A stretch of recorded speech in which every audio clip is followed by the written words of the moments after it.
Saludos amigos. Como hemos visto, el desarrollo dominicano ha contado varias etapas y ha sido una acumulación de calidades, factores que han sido en algún momento coincidentes en el tiempo, hasta ir definiendo lo que yo llamo un modelo que es capaz de resistir los embates de los tiempos modernos en que la economía sufre tantas dificultades. Hoy tenemos con nosotros un economista formado en la Universidad Autónoma de Santo Domingo, de lo que se precia, de la cual es profesor, en la década de los 80, 1985, y con quien nos place mucho conversar por lo siguiente. Es un hombre que vive siempre planteando juicios que no necesariamente usted lo puede encasillar. Una de las enfermedades de los economistas de estos tiempos es que para trabajar y vivir del ejercicio de la profesión tienen muchas veces que tener asesoría con grupos empresarios, gremios, empresas, y entonces eso condiciona bastante su pensamiento. Bueno, son leales también a su contrato de trabajo.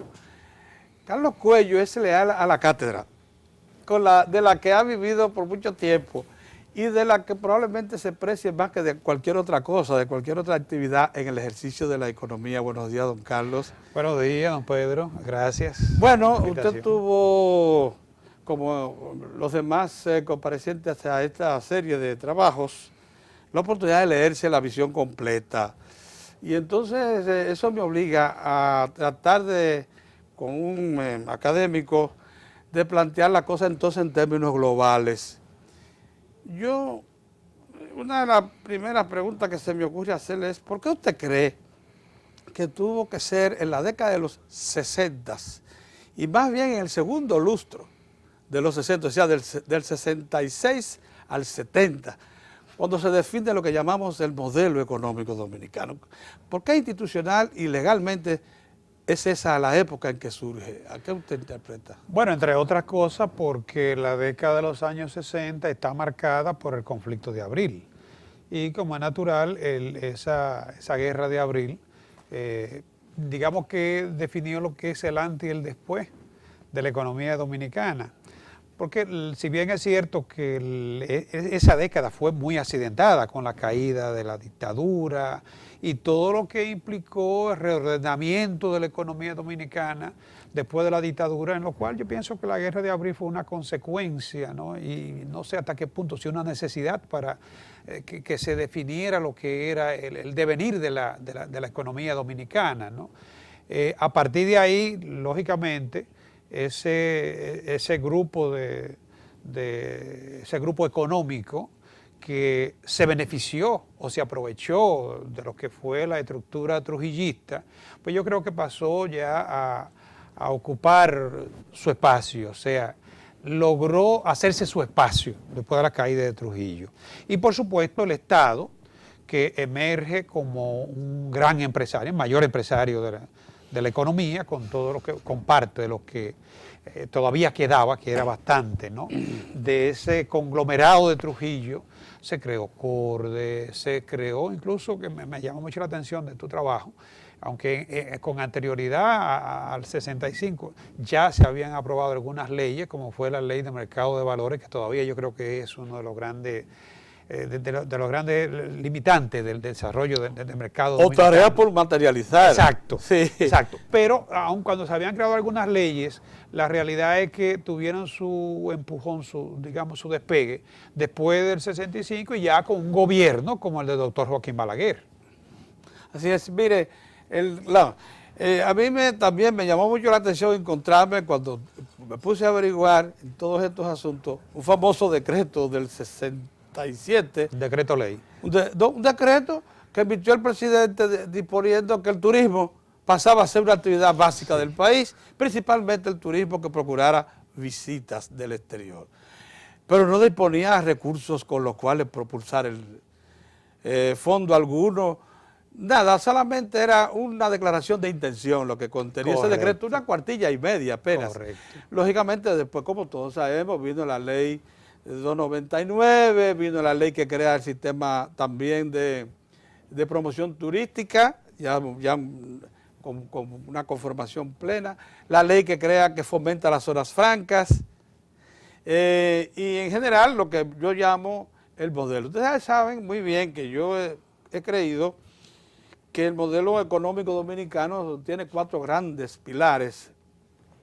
La agropecuaria con la agroindustria de la caña, siempre hemos dicho que es un pilar básico, que es el pilar en el que se sustenta toda la estructura económica hasta después de la muerte de Trujillo. Digamos que en este segundo lustro es cuando se le intenta entonces agregar otro. Hasta los años 80 sobre todo. Sí, una manufactura que apenas iniciaba, balbuceaba, nos deja Trujillo, pero manufactura al fin, no habían surgido las zonas francas, porque hoy tenemos un sector de manufactura con zonas francas como un complemento. Entonces, la minería apenas iniciada, porque lo que se traía era, acuérdense, bauxitas en Alcoa, allá en Pedernales. Era lo único que existía como actividad minera propiamente en el país. Hoy tenemos un sector minero muy definido y lógicamente el turismo y los servicios que pasan a ser un cuarto gran sector. Bien, ¿por qué cree usted que ese modelo compuesto por estos 4 grandes sectores ha sobrevivido hasta hoy? Bueno, es que en primer lugar lo que tenemos que resaltar que el desarrollo o la base para el desarrollo de una economía vienen dadas por la disponibilidad de recursos de esa economía. Yo pienso que los recursos más valiosos con que cuenta nuestra economía, siempre lo ha tenido, por supuesto, lo que son los servicios para el turismo, las playas, la belleza natural, la ubicación, el clima. Entonces, desde siempre hemos tenido esa ventaja comparativa, digamos, en materia de turismo, que no se habían creado las bases para el desarrollo. Bueno, aquí intervienen diferentes tipos de factores, incluyendo lo que tiene que ver quizá con, primero, el desarrollo mismo del turismo a nivel mundial, ¿no? Y en segundo lugar también el clima político, que más allá del clima o conjuntamente con el clima de la naturaleza, el clima político influye mucho en lo que es el turismo, ¿no? Era necesario para que nosotros pudiésemos impulsar el desarrollo del turismo, que dispusiéramos de ese clima político que hiciera atractivo el país para el desarrollo, para digamos que aprovechar esas ventajas. Pero además, el turismo es uno de los 4 grandes. Pero además el desarrollo del turismo, fíjate que ha tenido su boom en la medida en que los transportes y las comunicaciones se han hecho más ágiles. Y los servicios bancarios. Claro. O sea, todavía cuando tú te haces referencia de esa idea del turismo en los años 60, obviamente no se puede hablar del turismo como en la actualidad, donde las comunicaciones y la reducción en los costos del transporte, sobre todo aéreo, pues se ha reducido significativamente. Claro, entonces viene ese sector de zonas francas. Es sorprendente. Zonas francas es como un rayo. Aparece lo mismo que el turismo con aquel decreto que para mí fue un rayo resplandeciente que mostró tan solo la intención, la idea. Pero la zona franca, tan pronto se crea el régimen de incentivos, comienzan a crearse los parques. El Estado, por cierto, es el que construye parques y alquila. La gente se le olvida que esencialmente alquila. Inicialmente fue Romana, recuérdate. Sí. Romana, San Pedro. Pero San Pedro ya es desde el Estado, ahí el Estado. Pero el privado primero creo que fue Romana. Fue Romana, sí. Bueno, pero los demás parques que están distribuidos por todo el país, es el Estado que los construye, le crea las facilidades, tanto de líneas de eléctricas como de calles y accesos, etcétera. Y también los almacenes grandes estos. Bien. Pero hubo un momento en que Zonas Francas era el principal empleador prácticamente del país. Llegó a tener 200.000 empleos. Y hubo un momento en que políticas monetarias, principalmente cambiarias, eran influidas para preservar el sector Zonas Francas. Todo eso hemos vivido aquí. Entonces, pero también impactó mucho en la manufactura, porque a partir de que se demostró que era factible las zonas francas, o sea, producir para exportación sin pagar un centavo de impuestos. Las zonas francas no han pagado un centavo de impuestos a la economía dominicana desde que existen hasta hoy. También se demostró que era posible producir para exportación, no solamente para mercado interno, manufacturas de otro género. Entonces, vamos a decir que zonas francas y manufacturas para exterior surgieron como a la vez, al mismo tiempo, porque hasta ese momento el desarrollo industrial que heredamos de Trujillo partía de materias primas básicas locales. Transformación de materias primas. Locales, Sí. para suplir al mercado interno. Sí, No se pretendía exportación. La chocolatera apenas exportaba algo de cacao procesado, pero la mayor parte de la exportación era cacao en grano. Es cierto. Sí. Pero aquí habría que darle un crédito a lo que fue la ley 299, tú recordarás, ¿no? Sí. Que tenía diferentes categorías de empresas, todas por supuesto, disfrutaban de alguna manera de exenciones, de incentivos, ¿no? Y ahí era que el propósito de esa ley era precisamente estimular el desarrollo de la industria, una industria en este caso basada en la sustitución de importación, completamente diferente a lo que había sido el modelo industrial trujillista, ¿no? Que era más bien una especie de agroindustria, ¿no? En esa ley 299 había una categoría que era la que se preservaba para las empresas que producían con fines de exportación, que tenían exención hasta de un 100%, ¿no? Y ahí se acogieron lo que fueron las primeras zonas francas, ¿no? Fíjate que ya la zona franca emergen en los años 70. Así es. Y como tú bien destacas en la reseña que elaboraste, tuvieron su impulso con lo que fue la iniciativa de la Cuenca del Caribe más adelante, ¿no? Y en un momento llegaron a representar como empleador, el sector, llegó a ser uno de los principales empleadores de la economía. Ventaja, atractivo. Bueno, el bajo costo a la mano de obra. Nosotros siempre hemos tenido altas tasas de desempleo y mano de obra de baja calificación, que de hecho la zona franca lo que completan son procesos al interior del país, y la proximidad que siempre hemos tenido con Estados Unidos. Y a eso tú le agregas la facilidad de la apertura del mercado, que todavía se mantiene, aunque ya con tiempo limitado, ¿no? Creo que hasta el 2015. Sí. Pero también tú resaltas en una etapa más adelante lo que fue el acuerdo multifibra, ¿no? O sea que la zona franca, inicialmente muy ligada a lo que fueron las actividades textiles, pero hoy en día, fruto precisamente de las crisis que han tenido que superar, con un mayor grado de diversificación, hasta le tenemos que tengo entendido que las actividades textiles ya representan menos de la mitad, no creo que no llegan ni siquiera a un 40% de lo que es. Ni siquiera llegan a un 40%. Exacto, de lo que es ese sector, que en un momento dado las actividades vinculadas a la textil y confección era más de un 70%. Y ya van por 140, 135, quizás se aproximan a 150,000 empleos. Sí, hubo una caída, recuérdate. Después de una caída que bajó de 100,000. Exacto. Bajó de 100,000. Exacto. Cuando en su punto más alto llegó a ser de 190,000, 195,000, hasta 200,000 empleos directos llegó a tener la zona franca. Bueno, solo nos falta de esos cuatro grandes sectores por ver, y porque está pendiente la interrogante, porque ha creído que han sobrevivido el sector minería. Miren una cosa, ya les decía, la minería que se ejercía en Alcoa y que se va a reactivar, por cierto, es la más simple del mundo. Es usted coger el promontorio del yacimiento identificado, meterlo en un camión minero, llevarlo a un barco, depositarlo en la cisterna o en los almacenes y llevarla a procesar a otro sitio. O sea, la Alcoa Exploration Company no tenía ninguna planta industrial, únicamente estructura de movilización de tierra Extractiva y carga. Era solamente extractiva. Extracción, sí. Bien, pero ¿qué pasa? Que se comienza a operar Falconbridge Dominicana, que ya sí era procesadora de mineral. En el 70. Y en los 70, 71, y 3 años después, Rosario Dominicana, que fue esencialmente promovida por Rosario Resources y Simplot, conjuntamente con el Banco Central, que era accionista en un 20%. Sí. Fueron 3 instituciones accionarias importantes, cada una de las 2 extranjeras con 40 y el Banco Central con el 20%. Pero ya esa era extractiva, ya se producía el famoso doré. Ya nos convertimos en una nación minera, que por cierto impacta la década de los 70 como también impactó la década de los 80, ¿no es así?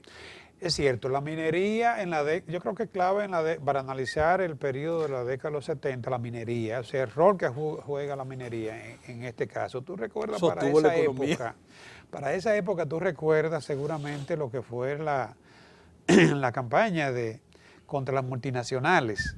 Una de las cosas que se resaltaba era el hecho de que, no obstante que esas empresas estaban moviendo cuantiosos recursos financieros al interior, se estaban produciendo en la economía dominicana, todos esos recursos se quedaban, o sea, la mayoría se quedaba afuera.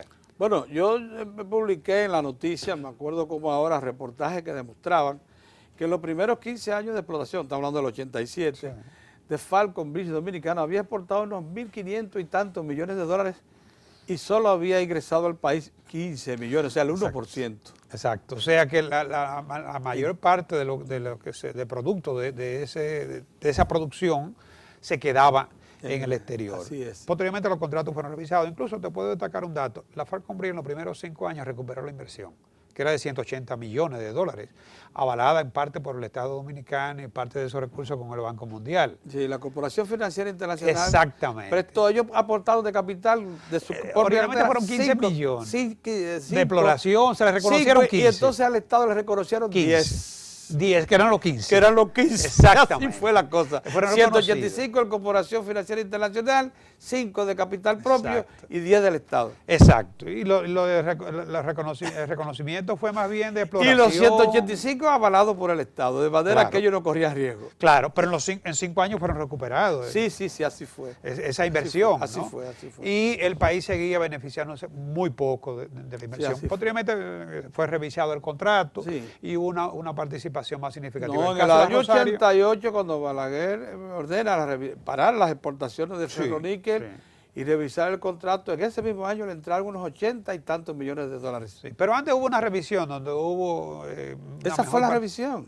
En la década de los 80, sí. Sí, en la década del 87. Y bueno, en el 78... El mismo primer año de esa revisión produjo 80 y en el 78 tuvimos lo que fue la nacionalización de la Rosario. Así fue. Que don Antonio, ¿se recuerda? Don Antonio lo anunció el oro es nuestro. Bien, entonces la minería en la década de los años 70 jugó un papel sumamente importante en lo que fue, digamos, hay un valor agregado. Claro, yo no estoy diciendo que no haya un valor agregado. Recuerden que la minería, tanto la Falcon Bridge como la Rosario, eran los 2 mayores empleadores en la región del Cibao. Del Cibao Central, sí. Sí, le daban vida. Sí.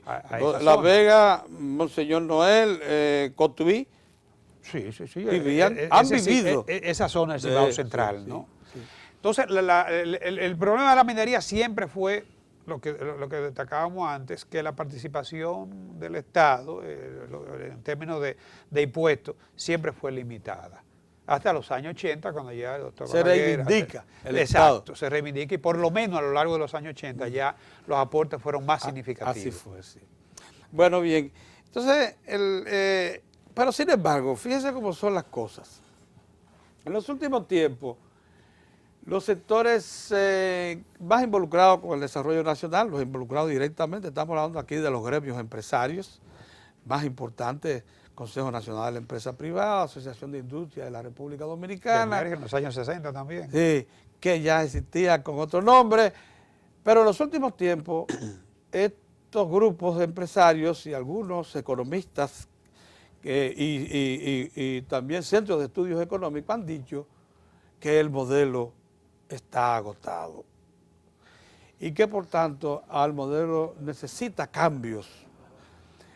Una de las cosas que yo siempre como reportero he llamado la atención es que nunca han dicho de cuáles cambios, o sea, tan solo han dicho cambios. Me da la impresión, tengo la impresión de que lo que se quiere es volver otra vez a la etapa de los incentivos fiscales fundamentalmente para mantener a flote una industria manufacturera esencialmente que necesita quizás de esa protección para poder sobrevivir en un ambiente de competencia que ha generado la globalización. Pero bueno, ¿cree usted que este modelo que hemos dicho que ha tenido esas virtudes, que ha elevado el Producto Interno Bruto de la República Dominicana, que era de 900 y tantos millones de dólares a la muerte de Trujillo, lo ha llevado a 60.000 millones, o sea, 60 veces más. Bueno, ese modelo está agotado. Mira, pretender que un modelo sea eterno, eso no está dentro de la lógica de ningún modelo. O sea, todos los modelos requieren de alguna renovación. O ajustes. O ajustes. Y lo que no lo hacen, bueno, pues simplemente desaparece. Tú conoces el modelo socialista, ¿no? Cómo el modelo socialista se anquilosó, ¿no? Y por eso fue sustituido, ¿no? De manera que yo pienso que el modelo, si es que se puede definir un modelo propiamente de desarrollo dominicano, en un principio yo separaría lo que es el crecimiento del desarrollo. A lo largo de estos últimos 50 años, la economía dominicana, como tú lo destacas en la reseña, ha sido una de las economías líderes en crecimiento en América Latina. A punto de acumular un per cápita de $5.700. Actualmente. Pero ese per cápita, si tú tomas el año 2000, está más que duplicado. Más que duplicado. En apenas 10 años de esta época, de esta década, de este siglo, ¿no?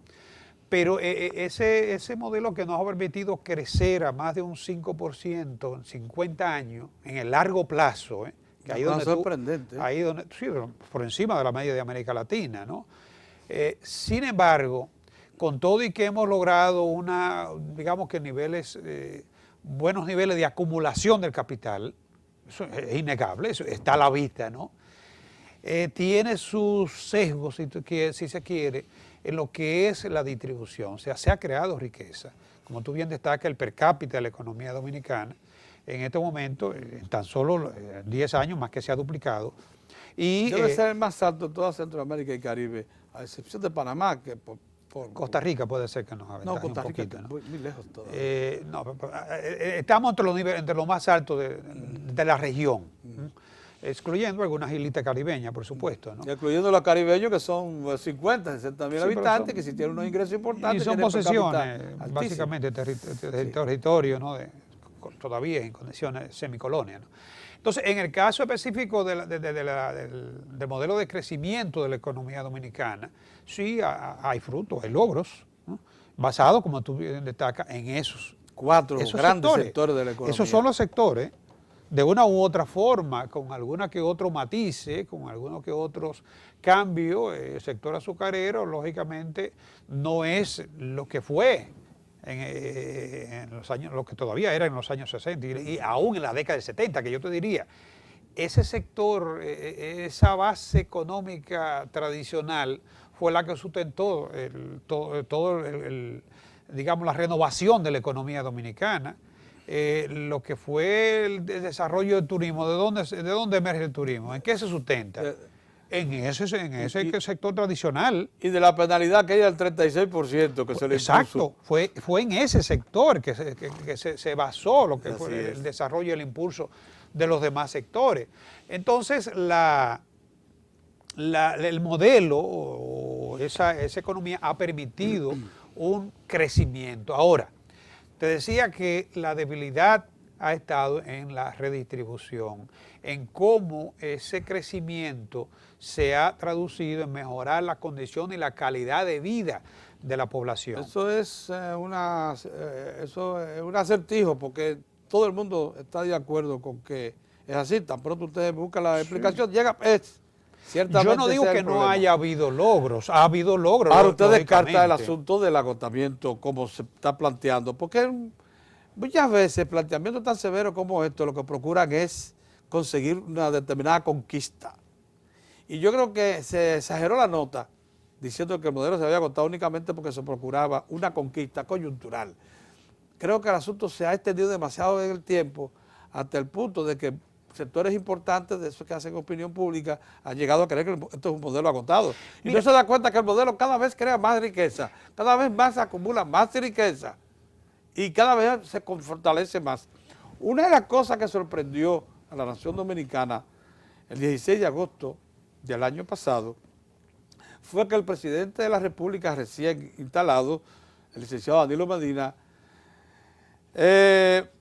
confesó al país que tenía el turismo como el principal motor del desarrollo económico. Nadie esperaba eso ante una prédica de años del empresariado de que el modelo estaba agotado. Es más, hay estudios y documentos importantes como la Estrategia Nacional de Desarrollo que sugiere que el sector turismo está expuesto a muchas debilidades. Y todavía hay grupos de estudios locales que dicen que el sector turismo es flojo, es débil, es vulnerable. Sí. Y cada vez que se dice eso se consolida más. Y cuando se derribaron las Torres Gemelas se consolidó más. O sea, el sector turismo dominicano ha dado lecciones y nos ha hecho corregir muchos planteamientos que se han hecho. Mire, el problema del agotamiento del modelo y a veces la intención de volver atrás para seguir adelante, que es contradictorio, ¿no? Sí, sí, así es. Obedece a que en gran medida el crecimiento que se ha verificado, no solamente en la economía dominicana, o sea, cualquier economía tú analizas y hay determinadas etapas en las cuales los incentivos juegan un papel importante. El problema de los incentivos es que deben aplicarse por un tiempo X, ¿no? Porque si tú mantienes como algo permanente los incentivos, entonces no va a crear la fortaleza que requiere, no va a fortalecer las instituciones, ¿no? Así es. Entonces cuando se reclama de volver al pasado, lo que muchas veces se está planteando es como un retomar lo que nos permitió crecer ayer. Falta saber si eso que ayer nos sirvió para crecer, hoy sería válido. Claro. Entonces, en el caso del modelo económico dominicano, como tú bien lo has logrado definirlo, ha puesto las cuatro patas de la mesa, ¿no? Fíjate que lo que deberíamos tratar es de revisar, readecuar, relanzar, ¿no? Hasta donde sea posible, pero ¿qué sector nosotros vamos a apoyar? ¿Qué sector vamos a relanzar? Yo creo que la economía misma nos da las señales donde tengamos la mayor ventaja competitiva. Hoy en día tenemos quizás un modelo basado en esos mismos sectores, pero donde hasta cierto punto hay contradicciones entre ellos. Lo que conviene al sector turismo, lo que conviene al sector zona franca para generar divisas, para mantener su competitividad, probablemente no sea necesariamente lo que conviene a otros sectores. Entonces tenemos como esa, me recuerda a Fran Moyapón, ahora Empresarios en Conflicto, ¿no? Sí. Como esa pugna a veces en los planteamientos de los sectores. Sí. Bueno, agradecemos mucho a nuestro amigo Julio Cuello Carlos Cuello que esté presente con nosotros. Carlos, como ya les dije, es un académico. ¿Y cómo tal ha visto esto? En un plano más bien académico que de otro tipo. Aquí no hemos puesto cifras sobre la mesa, tan solo conceptos. Muchas gracias. Que sirve este material entonces de apoyo a estos trabajos del desarrollo dominicano.